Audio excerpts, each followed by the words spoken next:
Hey Andrew. How we going? I suppose just to kick off, in terms of a general squad update, did everyone train today? Everyone looking in good shape for the weekend? Yeah, it was great to have everyone out there on the fourth week of the tour. Everyone was training and available, so it's a good place to be at the, as I say, at the end of the tour. Yeah, even just to follow on from that, like at the end of a long season as well for a lot of people, and the end of a 3-week tour, a lot of the time you're going to have banged up bodies and players carrying not to have 36 players out there for a week of an All Blacks game is pretty good. Yeah, it doesn't feel like it. There's been no mention of it. I suppose for the coaching group, it feels like we're just getting started. Like we've just got these guys back, and it's been great to be back in the saddle and doing what we love. So, but the boys have been great. Their energy's been great. There's been, as I said, there's been no mention of end of year tour or season length or anything. So, been really positive around the way the boys have fronted up to training every day. And the flip side of that is it makes some pretty difficult selection calls, particularly like with Rob Balakoon, I presume, being available this weekend. Jimmy's obviously done very well the last couple of weeks.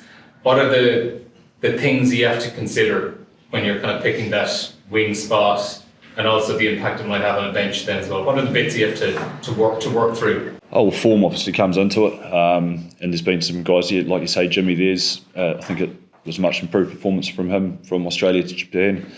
It's great to see Jacob back, who hadn't played for 8 to 10 weeks with his injury at the end of the season for Ulster, and to have Rob back training and fit, and he obviously had an amazing Six Nations for us, and we were looking forward to getting him going from week one. It was a shame he pulled up with an injury, but yeah, he was charging around training again today, so it creates a healthy dilemma for us as coaches and some good discussions. And I imagine it's pretty special for yourself coming back to New Zealand with Ireland. Yeah, it's amazing. Yeah, it's mum and sister and nephew, etc. are all coming up tomorrow, so looking forward to seeing some family and loved ones that I haven't seen for a while. And New Zealand flat whites are amazing. I'm sure you've been enjoying a few of those, so I've been tucking into a few of those, and just a few of the things I've missed while being over in Ireland. When was the last time you were back here? I was lucky enough to come back at Christmas, back to Nelson there, so yeah. Thanks. Okay. What were you tucking into, Andrew? I haven't had any pies yet, but I'm looking forward to my first one. But there's always been a healthy debate around the boys coming over to this side of the world, who does the best flat white, Australia or New Zealand. I've been strongly pushing for New Zealand, and I think these first couple of days the boys have been confirmed that. Confirmed, yeah. And confirmed. The pie flavour? I don't mind a venison. A wild venison would be like if I can get a little bit boutique like that, but the steak and cheese obviously would be the go-to. I noticed that Andrew Webster and Stacey Jones from the Warriors were training today. Did you manage to have a chat? I assume there's a rugby league link with Andy, but yeah. Oh, it's great to have them around. Like first of all, Stacey Jones, what a legend, and someone I would have looked up to growing up. Obviously, in the league circle, he's probably the greatest full time, isn't he? And but I've been really interested in Andrew Webster's coaching journey. Actually, he's really highly regarded. So I've listened to some podcasts of his. I've done a little bit of reading around him, and it's always great as coaches to get alongside other coaches that are doing good things. He's obviously worked alongside Ivan Cleary a lot, and he's doing great things with the Warriors in a second position this year. So we'll pick things up with them and have a little conversation. There's always little bits that cross over. You still watch a bit of NRL?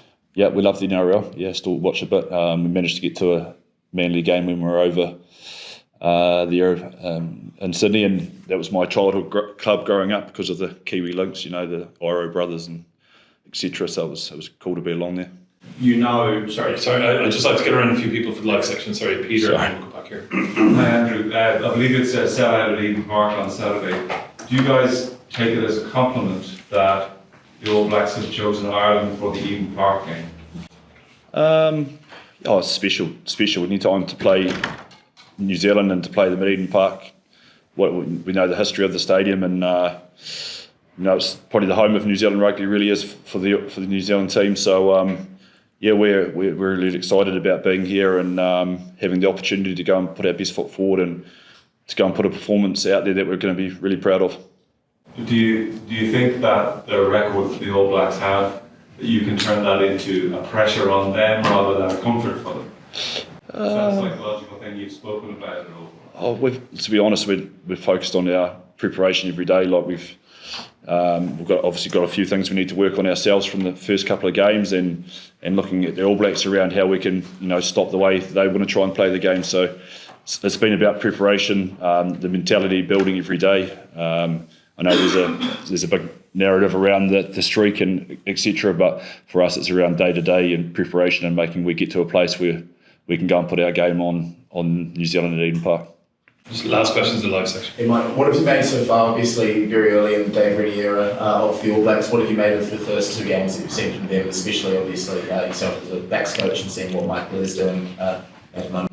Yeah, I think it looks like they've done a great job. Like they've got a great mindset to use the ball, don't they? From anywhere on the field, they're playing quick. They've got some great athletes across the field, and the speed of ball they've been getting in the first couple of games has allowed the game to flow, and for guys like Cam Roygaard to have a positive influence on the game for their back 3 players that are all great athletes and good ball players as well. So you can see, they love to counter-attack, they love the transition. You can hear it in the language they're using. So you've seen little snippets of that through the first couple of games. Awesome, and then I guess lessons from that, but also lessons from the previous 2 games that you've had against the All Blacks, Dublin 24, Chicago 25. Are you taking any massive lessons from that, or are you kind of approaching it as new coaching team, new approach? Oh no, there's still bits that flow through the coaching team in terms of the individuals they've got and the DNA of New Zealand rugby in general. But as I said, I've pointed out to a number of their individuals, and the speed of ball and the style of play that they're trying to play at hasn't really changed over the last few years. They've always been a team that like to use the ball, and